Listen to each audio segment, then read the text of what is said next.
अरे हाँ, आगे बढ़ता हूं, तुम लोग साथ में चलो, पीछे नहीं रहो। सबको आगे बढ़ो और तुम किधर जाता है?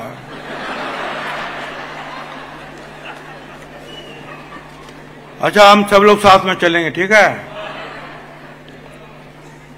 आज 25वा आपल्या राष्ट्रवादी काँग्रेस पक्षाचा वर्धापन दिन आणि या प्रसंगी आपले राष्ट्रीय अध्यक्ष अजितदादा पवार, कार्याध्यक्ष प्रफुल्लभाई, प्रांताध्यक्ष सुनील तटकरे, दिलीप वळसे पाटील, हसन मुश्रीफ, धनंजय मुंडे, आदिती तटकरे, अनिल पाटील, संजय बनसोडे, रुपालीताई, समीर भुजबळ, डॉक्टर शिंगणे, दिलीप बनकर, आशुतोष काळे, चेतन तुपे, नितीन पवार, मनोहर चंद्रिकापुरे, राजेश पाटील, सुरोज अहिरे, संजय मामा, दीपक चव्हाण, शेखर निकम, बाबा जाने, इंद्रजीत, आलोक अमोल मिटकरी, सर्व आमदार, बाबा सिद्दीकी, आनंद परांजपे, शिवाजीराव अडळराव, सूरज चव्हाण, सर्व माजी आमदार, खासदार, आणखी मोठी लिस्ट आहे, तर थांबतो. आणि माझ्या बांधवांनो आणि भगिनी मातांनो, एक आज 25 वर्ष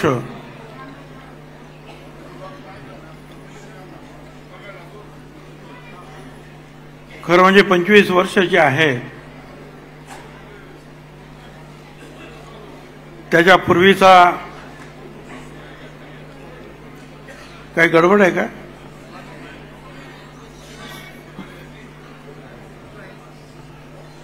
तो दिवस मला आठवतो, त्या दिवशी राष्ट्रवादी काँग्रेस पक्षाची स्थापना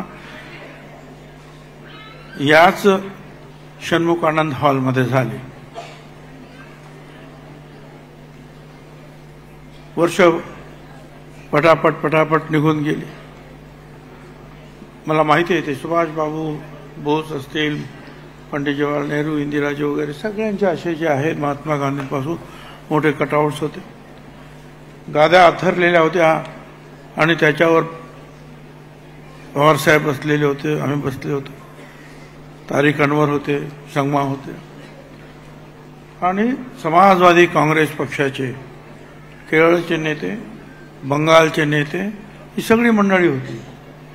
आणि त्या अगोदर जे आहे हा पक्ष स्थापन करण्यासाठी 1000 मतदारांचा ॲफिडेव्हिट पाहिजे की मी ह्या पक्षाचा राजीनामा दिलाय, हा माझा रोल नंबर आहे मतदार यादीतला आणि मी आता ह्या पक्षाला, दुसऱ्या पक्षाला मी पाठिंबा देतो आहे.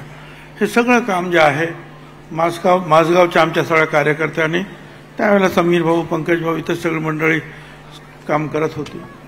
खोडके मला आठवतात, संजय खोडके एटीएन बंगल्यावर जे आहेत 12 वाजता आम्ही जे आहे सामान उतरून घ्यायचो. हे सगळं जे आहे तयार केलं आपण.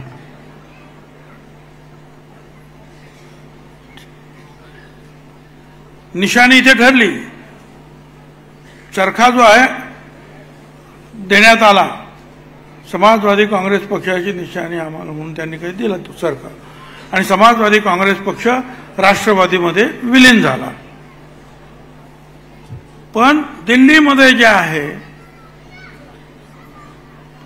काँग्रेस पक्षाचे लोक तिथे गेले आणि त्यांनी सांगितलं की ही निशाणी जी आहे यांना मिळता कामा नये, आणि मग ती फ्रीज करण्यात आली. म्हणजे अगोदर आम्ही त्या चरख्याचा प्रचार केला भरपूर सगळीकडे.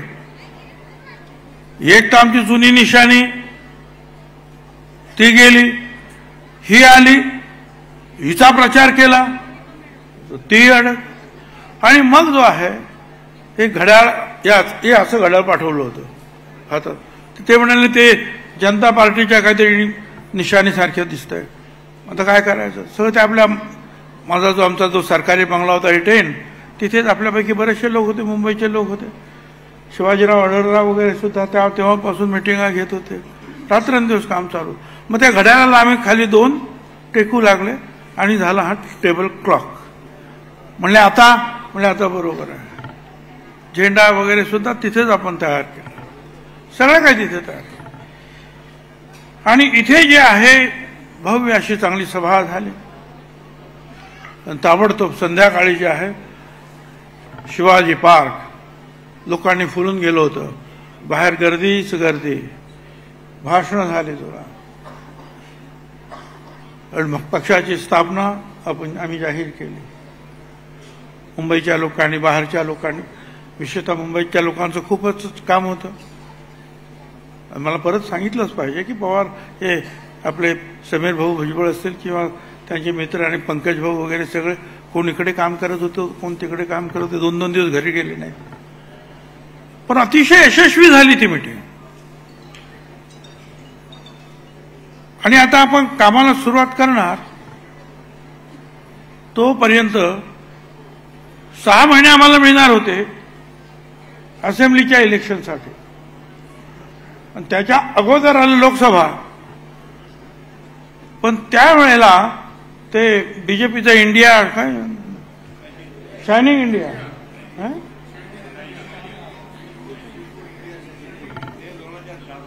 ते 2004चं होतं ते. परंतु ती 6 महिने अगोदर ती निवडणूक घेण्यात आली. फिलगुड नवीन काय ते फिलगुड पोझिशन होते म्हणे. ते आता ह्या काँग्रेस फुटलेली आहे, 2 ठिकाणी गेलेली आहे, तर ताबडतोब ही पण निवडणूक घेऊन टाका. आणि मग ती निवडणूक घेतली. आम्हाला वेळ पण मिळाला नाही. आता तुम्ही सगळे जिल्हाध्यक्ष आहेत, महिला अध्यक्ष आहेत, अमुक आहे तमुक आहे. कुठे जिल्हाध्यक्षच नव्हते, कुठे महिला अध्यक्ष नव्हते. आम्ही डायरेक्ट काही ठिकाणी जे आहे उमेदवार जाहीर केले. पवार साहेबांना आम्ही काम करत राहिलो आणि लढलो. ठीक आहे, अपेक्षित यश मिळालं नाही, परंतु कमी सुद्धा मिळालं नाही.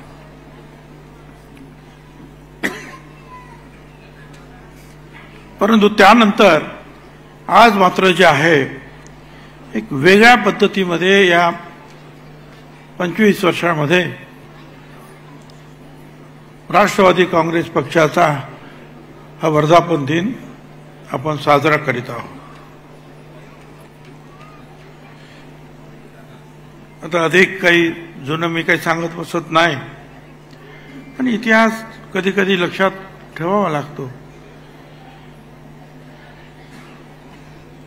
राज्याचा अध्यक्ष म्हणून मी काम केलं सुरुवातीलाच. लोकसभा निवडणूक आता नुकतीच पार पडली.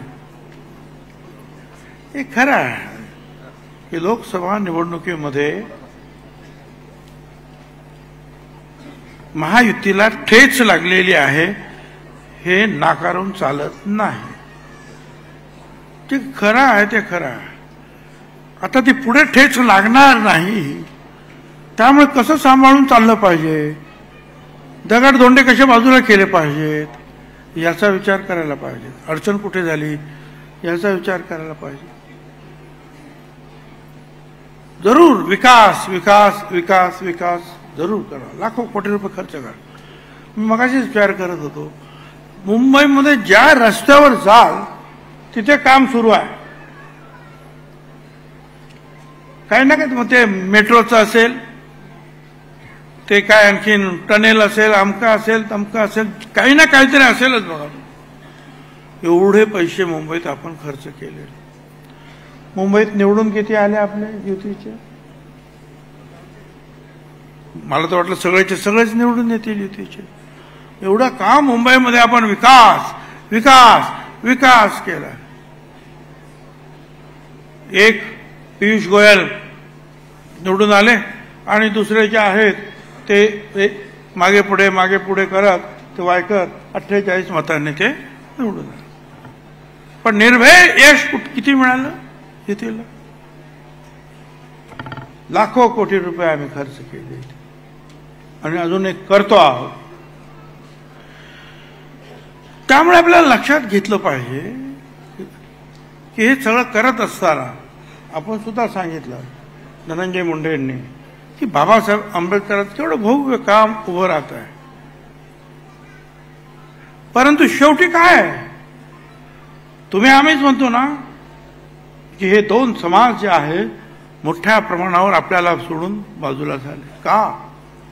मुस्लिम समाज, दलित समाज, आदिवासी समाज आणि इतर सुद्धा हे का गेले? महाराष्ट्रामध्ये, मुंबईमध्ये याचा जोपर्यंत आपण खरोखर विचार करणार नाही, मनाशी खोटी समजूत आम्ही करून घेऊ, आम्ही ह्याव करून त्यों करू, आजार काय झालेला आहे तो ओळखता आला पाहिजे.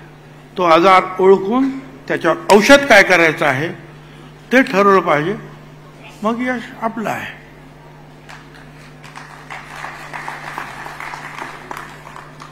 विकास करायलाच पाहिजे. विकासाबद्दल माझं म्हणणं नाही आहे की करू नका, पण लोकांना काही काही गोष्टी अशा असतात की आपण बोलून दुखावतो. मनात काही नसेल कदाचित कुणाच्या, पण बोलून दुखावतो आपण. मुसलमानांवर हे करायचं, मुसलमानावर ते करायचं, मुसलमान हे करणार, मुसलमान ते, बोलून दुखावला आम्ही. मी तर त्या मीटिंगमध्ये सुद्धा सांगितलंय पिंपळगावच्या त्या मोदी साहेबांनी, आणि आपण 400 पार 400 पार 400 पार म्हणतो आहोत. त्याचा प्रचार असा झाला की 400 पार करून संविधान जे आहे हे बदलण्यात येणार आहे. तो त्याच्यामध्ये तथ्य नसेल, पण प्रचार झाला. नंतर मोदी साहेबांनी त्याच्या खुलासा एका टीव्ही चॅनलवर केला. 15 मिनिटं त्यांनी सांगितलं मी असं करणार नाही, मी असं करणार. मग ते किती लोकांकडे, तोपर्यंत लोकांच्या डोक्यात घुसलं 400 पार म्हणजे आमचा बेडा पार. हे सगळ्यांच्या डोक्यातच गेलं. दोन मोठे समाज म्हणजे किती कोटी लोकसंख्या झाली. ती जर एकतर्फी एका बाजूला जर गेली तर आपलं काय? परत आदिवासी समाज सुद्धा जो आहे त्यालाच या गोष्टीला जो घाबरला खरं म्हणजे. आणि खरं म्हणजे संविधान बदलणं, इतर गोष्टीबरोबर संविधान बदलणं म्हणजे आरक्षण, पहिले तर आमचं आरक्षणच जाणार हे पहिल्यांदा सगळ्यांच्या डोक्यात येते. त्या आदिवासींच्या सुद्धा डोक्यात आलं. आणखी नाही आलं की आमच्या मुख्यमंत्र्याला पकडलं हे ते झारखंडमध्ये हे आता आमचे आदिवासी मित्र भेटतात तर बोलतात आम्हाला जे आपण खरं म्हणजे करणार नाही आहोत तसं काही, पण लोकांचा समज झाला. विरोधी पक्षाचं कामच आहे आपण आपलं नुकसान कसं होईल हे विरोधी पक्षाचं कामच आहे. त्या पद्धतीने ते प्रचार करत असणार. आता त्या प्रचाराला आपण जे आहे शेवटी तो त्यात सुधारणा आपण काही करू शकलो नाही, ही सत्य परिस्थिती आहे. एक आता लक्षात घ्या, आता विधानसभेची निवडणूक आहे म्हणजे संविधानाचा काही प्रश्न, संविधान बदलायचं काम ते होणार नाही, बदलणार नाहीच. पण जो प्रचार होता तो लोकसभेत ते काम होतं बदलण्याचं, विधानसभेत संविधान बदलण्याचं काम होत नाही. त्याच्यामुळे तो प्रश्न आपला. पण आपले हे जे मतदार आहेत मुस्लिम, दलित, आदिवासी, ओबीसी, भटके, विमुक्त, हे सगळे महाराष्ट्रात सगळे हे आपल्याला परत मिळवावे लागतील.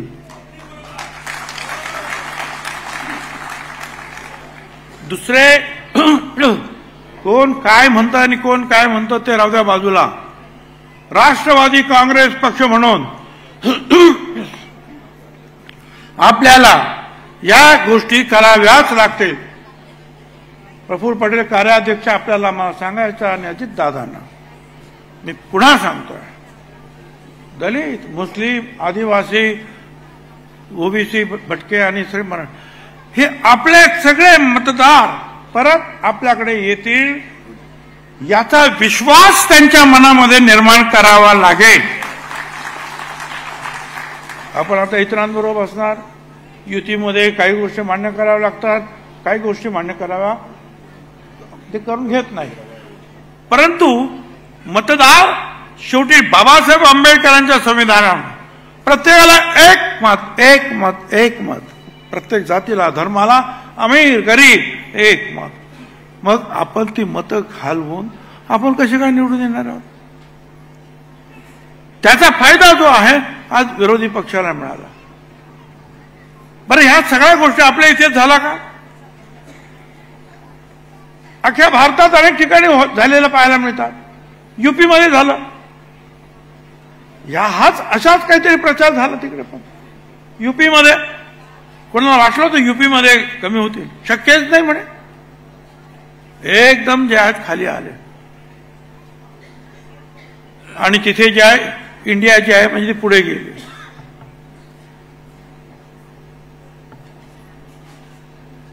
इंडियाच म्हणायचं ना, काय म्हणायचं? India alliance. हो, इंडिया काल जिंकली रात्री क्रिकेटमध्ये, पाकिस्तानला हरवलं. बघितलं असेल तटकरीने. पण हे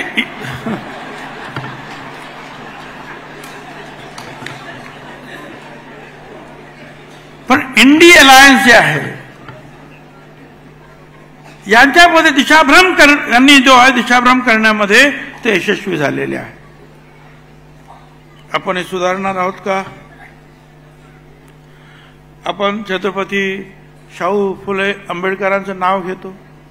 आपल्याला आपण त्याच मार्गाने जाणार म्हणून सांगतो. ते आपल्या कृतीमध्ये आपल्याला दाखवावं लागेल की आपण या मार्गाने जात आहोत. त्याला तो विश्वास द्यावा लागेल की आमचा मार्ग हा होता ना, बघा आम्ही याच मार्गाने चालतो. ही सगळी मतं आपल्याला घ्यावी लागतील. बरोबर, सर्व धर्माची, सर्व जातीची, सगळ्यांची मतं घ्यावी लागेल. त्यासाठी काम करावं लागेल. मी फारसं काही जास्त बोलणार नाहीये, थोडंच बोलणार आहे. आता यासाठी जे आहेत, आम्ही म्हटलं बाबा मागच्या वेळेला काहीतरी 80 जागा आम्हाला कमीत कमी मिळाल्या पाहिजेत, अधिक मिळाल्या पाहिजेत. तर एक ताबडतोब माझ्या विरुद्ध बोलायला लागले, हे असं नाही बोलायचं काम, तसं नाही बोलायचं काम. बरं बाबा, नाही बोलत. अरे पण जोपर्यंत जे आहे, माझं म्हणणं एवढंच आहे की शेवटपर्यंत जे आहे ना, ते जागा वाटपाचं गुऱ्हाळ जे म्हणतात ना, ते चालवून तुमचा फायदा होणार नाही. त्याचं लवकर निपटारा करायला पाहिजे. ठीक आहे, सीट्स वाटून घ्या. उमेदवार काय करायचे ते तुम्ही नंतर ठरवा. पण तुम्ही आम्हाला देणार नाही, ठीक आहे ना. भाजप हा मोठा पक्ष आहे, मोठा भाऊ आहे, अभिक प्रदार, त्यांनी सांगितलं आमदार मान्य आहे. पण आम्ही सुद्धा सांगितलं होतं बाबा, आमचे 40-45 काय माणसं असते इथे आमदार, ते शिंदेची सुद्धा आहेत. आता त्यांना जेवढे मिळणार तेवढे आम्हाला जागा मिळायला पाहिजेत. असं म्हणू नका की ते शिंदेच्या आता जे आहेत खासदार जास्त आले आणि ते जास्त घेतील, आमची कमी, असं नको करायला. सगळ्यांना जे आहे समजून काम करावं. मी त्यांना सुद्धा सांगतो. तर एकमेका करू सहाय्य वगैरे धरू, सुपंथ सरकार स्थापन करू. बरं, भांडणं बिंडणं काय करायचं नाही. तर ते करायला पाहिजे, ते लवकर करा. आणि याच्यामध्ये जे आहे सगळ्यांना उमेदवारी द्या. उमेदवारी देताना नेहमी सर्व समाजाचा आपल्याला विचार करावा लागेल. दलित आणि आदिवासी त्यांच्या तर राखीव जागा आहेतच, त्याच्यामुळे त्यांचा 99% प्रश्न सुटलेला असतो. पण बाकीचे असतात भटके, विमुक्त, ओबीसी, ही सगळी मंडळी जी आहेत यांना आपल्याबरोबर ठेवावं लागेल. हा तबका मोठा आहे. आता बाहेर काही काही लोक काही बोलत असतील आपल्या विरुद्ध, बोलू द्या, कोणाला काय बोलायचं ते. आपण काम करूया, यांना सुद्धा उमेदवारी दिली पाहिजे. मुसलमान, आमच्या अल्पसंख्याक बंधू, जिथे जिथे त्यांची शक्ती आहे तिथे त्यांची शक्ती आणि आपला पाठिंबा त्यांना देऊन त्यांना आपण आणलं पाहिजे.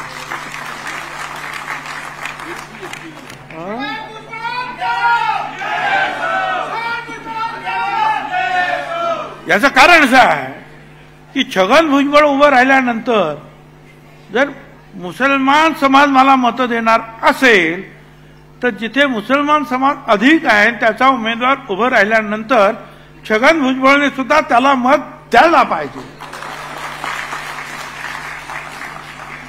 त्यावेळेला ते धर्म वगैरे काय डोक्यात घेता कामा नाही. ते आमच्या बरोबर आहेत ना, मग आम्ही सुद्धा त्यांच्या बरोबर आहोत हा विश्वास त्यांना दिला पाहिजे. जेवढे पण अल्पसंख्याक आहेत, ओबीसी असतील, दलित, मुसलमान, आपले अल्पसंख्याक, आदिवासी, भटके, सगळ्यांना तो विश्वास दिला पाहिजे की आम्ही सगळे तुमच्या बरोबर आहोत, कुणावर आम्ही अन्याय करणार नाही. आणि याच्यासाठी जे आहेत कमिट्या वगैरे नेमा, जरा ते विभागवार काहीतरी एक 10 लोकांचे जे आहे सगळ्यांचे एकाच समिती काय नक्की झालं, काय करायला पाहिजे, थोडंसं जरा ताबडतोब माहिती आपण घेतली पाहिजे. कधी कधी काय असतं, आपल्याकडे जे येणारे लोक असतात त्यांनाच वाव असतो आणि ते जे सांगतात त्याच्यावर आपण विश्वास ठेवून तसंच आपण चालतो आणि मग कुठेतरी फसतो. तर सगळ्यांना जे आहे त्यांची सगळ्यांची जो काही माणसं आपल्यापर्यंत येऊ शकत नाही पण ते काम करणारे आहेत त्यांना माहिती असते, त्यांना त्यांचं सुद्धा जे आहे आपण माहिती आपल्याला घ्यावी लागेल. बाकी हा जो आहे मराठा ओबीसी हा जो वाद आहे, आपण मराठा समाजाला 10% आरक्षण दिलेलं आहे आणि ते टिकणार आहे. पण असं असताना जर काही मागण्या जर होत असेल तर त्यांना समजून सांगितलं पाहिजे. तुम्ही असं काही समजायचं काही कारण नाही की हा जो वाद आहे त्याच्यामुळे आम्ही पडलो असं समजायचं कारण नाही. कारण विदर्भात काही तो वाद नव्हता, तिथे सुद्धा जे आहेत खासदार आपले उमेदवार पडले. हिंदुस्थानामध्ये तो वाद नव्हता, पण काही काही लोक सांगतात की ह्या वादामुळे पडले. हा ठीक आहे, त्या 2-3 मतदारसंघामध्ये जे आहे हा वाद जो आहे हा अजूनही धुसफुसतो आहे. परंतु एकंदरीत जो आहे महाराष्ट्राचं एकूण जर चित्र पाहिलं तर काही ठिकाणी जे आहेत ह्या छोटे छोटे जे आहेत गोष्टी घडतात, परंतु एक संपूर्ण समाज जो आहे हा अजूनही एकत्रित आहे. मराठा समाज, आदिवासी समाज, दलित आदी अजूनही एकत्रित आहे. त्या सगळ्यांना आपण बरोबर घेऊन जाऊया आणि त्यांना सांगूया की आम्ही तुमच्या बरोबर आहोत. ह्या सगळ्यांना विश्वासात घेऊन आपण पुढे काम करूया. बाकी आता भाषणाचे दिवस पुढे येणार आहेत. यावेळेला मला फार कमी भाषण करण्याची संधी मिळाली.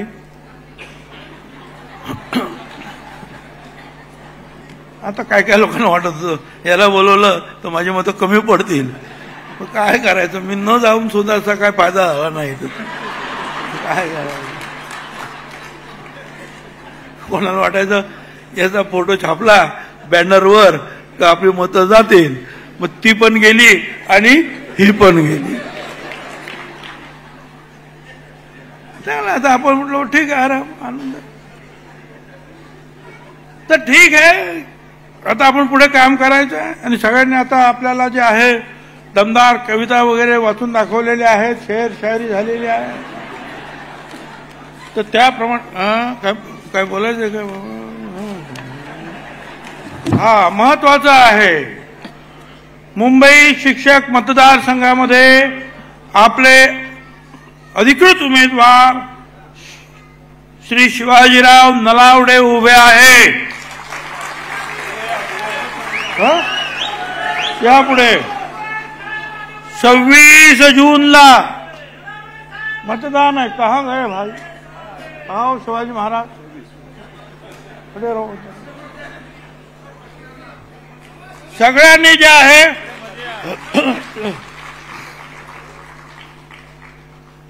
जे आहे आपण काम करायचं आहे आणि या वेळेला त्यांना निवडून येण्याची भरपूर संधी आहे.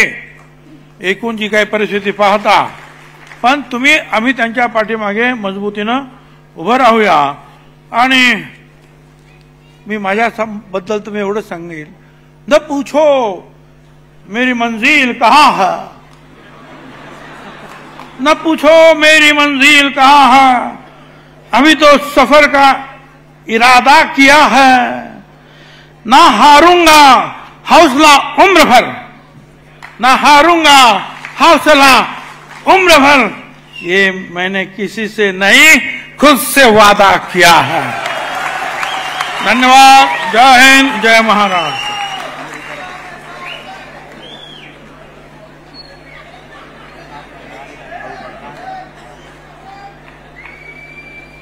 धन्यवाद भुजबळ साहेब। यानंतर